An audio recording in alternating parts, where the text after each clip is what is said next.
我是迷幻，今天再给大家开一个性价比、设计感都十足，而且有很多针对游戏的有趣小功能的电竞手机啊！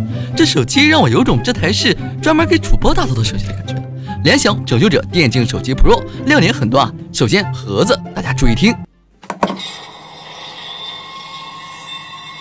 这不是我后期加的音效啊，是真的开盒的时候自带一个机甲音啊，仪式感十足啊。然后给你们一点点看神奇的地方啊。手机我们先放一边，这是手机壳和卡针，手机壳上下两边没有全包上，我觉得可能是因为这款手机有2个可支持连发的20级力度调节的虚拟肩键啊，就是在游戏中这2个部分可以当按键用，多指玩家福音啊，像4指、5指手一般是这么按的。 其实很不舒服的，但是有了这2个肩键，整体会舒服很多，尤其是5指、6指。然后我们接着看这个神奇的充电器。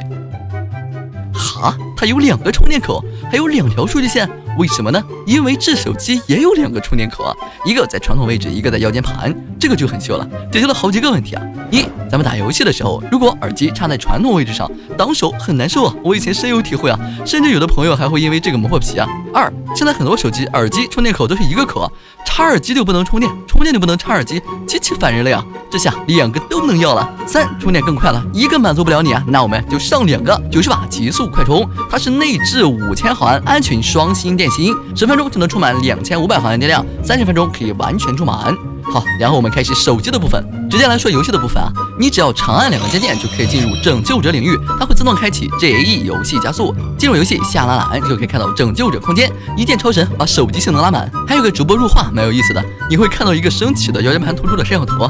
现在手游直播啊，大多是需要一台配置较好的电脑，然后把手机画面投到电脑上，再额外买一个摄像头。而这部手机与部分平台合作，可以直接用手机开播，不会出现像其他手机一样的声音采集问题啊，很方便。然后屏幕支持144赫兹超高刷新率，游戏里开90帧无压力，搭配了高通骁龙865 Plus。我说的这台啊是16G 内存加512G， 讲道理啊，比我之前的电脑配置还高的样子啊。画质设置可以开到超高清加水面反射，操作依旧流畅无掉帧卡顿。而且让我感觉到奇怪的是， 它这个超高帧率不知道为什么比我 iPad Pro 的超高帧率还要高，不知道是用了什么黑科技啊。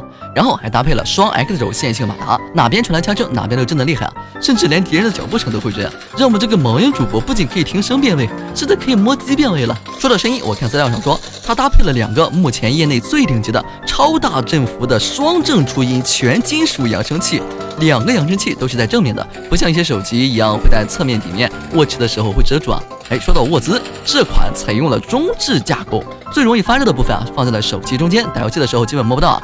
然后我看介绍说还采用了一个什么冰霜散热系统，我也看不懂，反正就是感觉下一秒好像童老爷就要拔刀了。我自己的体验是还可以的。然后还有几个很神奇的小功能啊，高能回录。 这个就是可以时光倒流啊，录制刚刚发生过的事情。因为游戏中啊有很多好玩或者高能瞬间，等发生啊再录制就来不及了。这个功能就很好了，最高支持时光倒流录制30秒。外设模式，手机可以连鼠标键盘，变声器效果，除了常见的性别年龄变化，甚至还有外国人和外星人。我们听一下。我叫突击手蜜幻。我叫突击手蜜幻。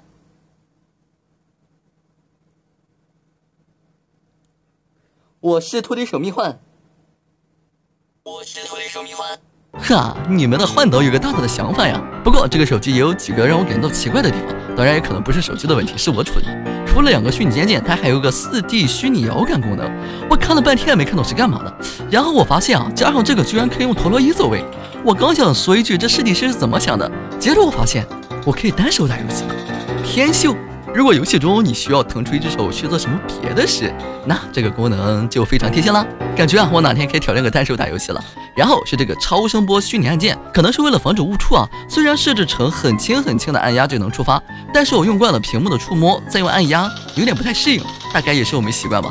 价格最低3499起售，可以了。还有什么自行车？怎么样？这样一款手机你会买吗？